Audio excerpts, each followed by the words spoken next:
This is why I'm beginning to feel suffocated and resent my community. Last week, two things happened that left me really upset and quite disheartened. The first was that my mum came up to me and she asked me what I'd been writing online. She was really angry, emotional, upset. She's an elderly woman and she's completely technology illiterate, so she has no idea how to use social media platforms and stuff like that. So she asked me what I'd been saying or writing online, and to that obviously I was like, I have no idea what you're talking about. She said somebody had approached her in the market and they were questioning the things that I'd been posting online. So I asked her who it was and what they said. Now, being the person she is, she didn't want this to become bigger than it was. So she refused to tell me who it was or what they said. And she just kept persisting, what are you writing online? As if I'd done something terrible. Now, I said to her, Mum, if you're not going to tell me who it is, at least tell me what they said so I can respond to it. So I can provide context or an explanation, or maybe even deny that I've even said it. But still she refused. Instead, she was just left emotional, worried, panicked. And to me, to bring that sort of stress on an elderly person for no reason, it's just uncalled for. It really did make me feel like I was back home in the village in Bangladesh. It's like, this still happens here in the 21st century in London, in the West. Obviously, the person that had spoken to her was either somebody who was younger, who'd seen some of my posts, or it was somebody that told their parents, who then came and told my mum. Either way, like, what's the need for it? Like, if you've got a problem with something I've said, come and approach me, talk to me if you want clarification. As far as I'm concerned, I've said nothing really controversial. The only two things that I've said that might have raised some eyebrows were the thoughts I shared on suicide. And anybody that listened to that video would understand that I've said nothing wrong.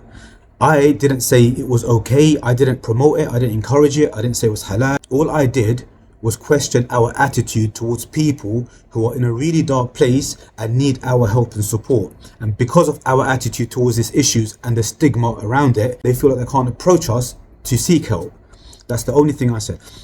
And the other thing I said was that I've been through some dark periods in my life too and suffered my own mental health issues. So that's the first thing. The second thing is, a few days later, I went to Jummah.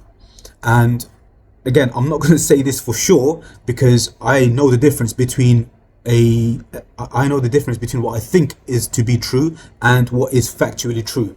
But I do feel like that whole khutbah was directed at me, especially following what happened with my mum a few days prior.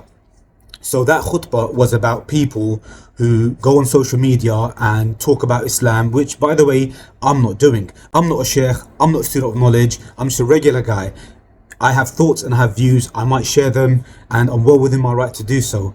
But the talk was about people who go on social media and talk about Islam and give fatwas and stuff like that. It was about them potentially putting out ideas that other people are uncomfortable with, or potentially influencing people with their ideas. This is the problem with our community. We're always trying to censor people and we can't engage with them in dialogue. We can't engage with them, with our intelligence and thoughts. We can't counter the ideas or the views that they have.